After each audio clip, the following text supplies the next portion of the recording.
boosters. We are good to go.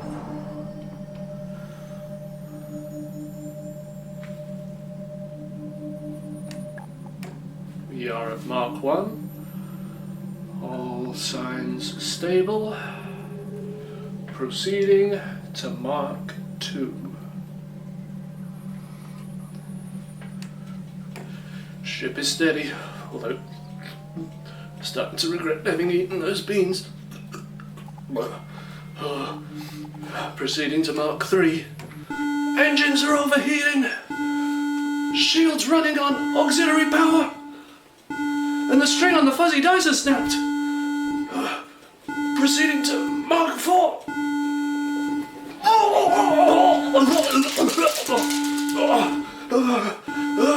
Cue the title cards.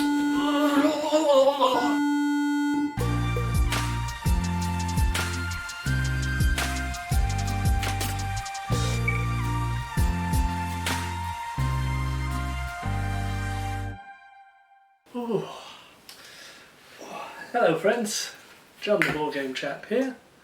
Today we're going to be looking at a little game called Astro Drive from Lautapelit, Finland, the 6th in line of their small game series.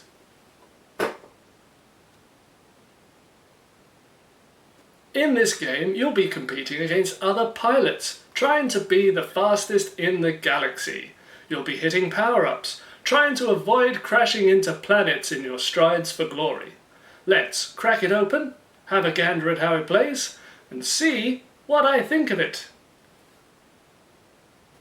So when you open the game up, this little blue one-eyed suppository looking fellow who's got about as much charm as one is going to be helping you learn the game. You're going to be travelling across cards made up of lots of little squares as your spacecraft is going to be manoeuvring past obstacles or going into power-ups. You might go get some speed boosters, grab energy cubes, or go through a wormhole which poops you out the other side of it, all whilst trying to avoid getting dinked by asteroids, crashing into planets, or getting sucked into black holes. Now these you have to be extra careful about because they can eliminate you from the game entirely. Now we know as gamers that is going to be a guarantee for a fantastic gaming experience. Player turns and movement is governed through card play. At the beginning of the round, everybody plays a card from their hand face down. They then all reveal it and the person with the highest initiative is going to go first. The card will also tell you how many movement spaces you must move forward and how many sideways movement you are permitted to have.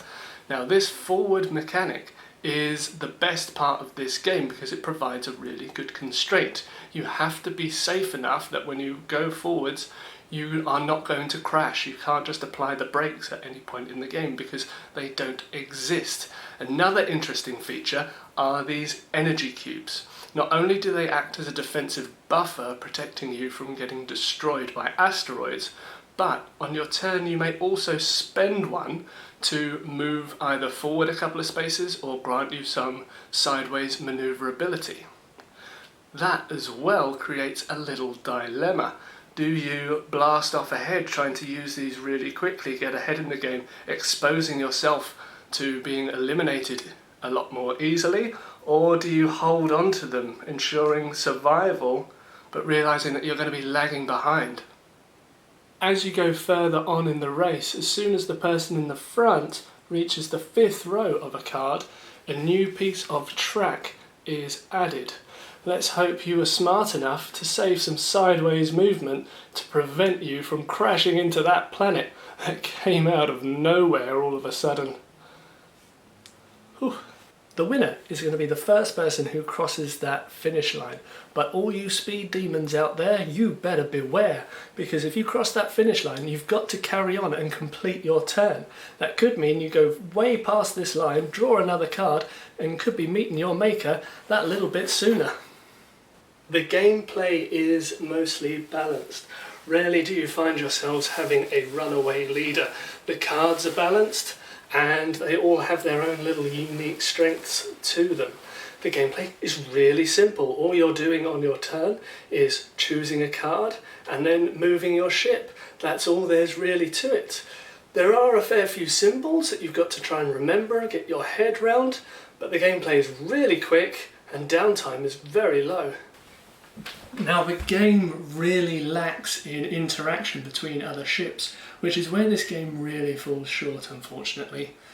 There's nothing you can really do between each other. The only interaction there is, and being labelled a master tactician, is that for one of your forward movement speeds you can spend to jump over the player in front of you. Haha!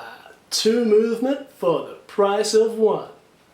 With such little player interaction combined with the rapid development of board game design over the last couple of decades, this game feels like it should have been released back in the early 90s, not as 2016 as it says here. There are no peaks and troughs of excitement through this game. You're just trying to be more efficient with your movement, and because of that, the game is just constantly flatlining. It feels as if the designers put too much into the player elimination and so sacrificed the player interaction.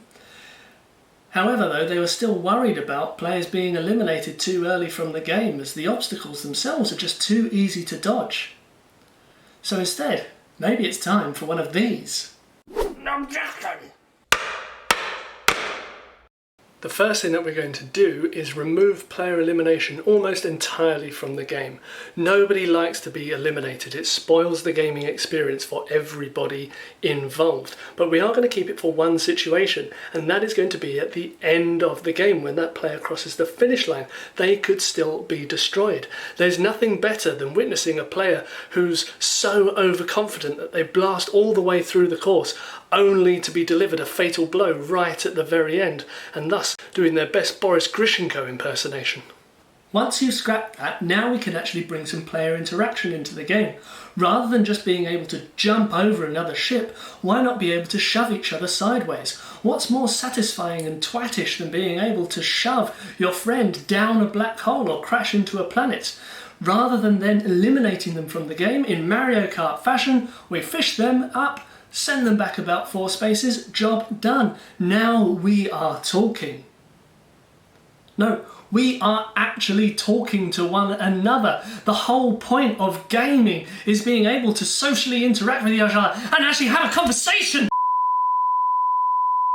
The quality of the components in this game are pretty run-of-the-mill. You've got a standard deck of small cards, your deck of oversized cards, and these fiddly, finickety little spaceship tokens.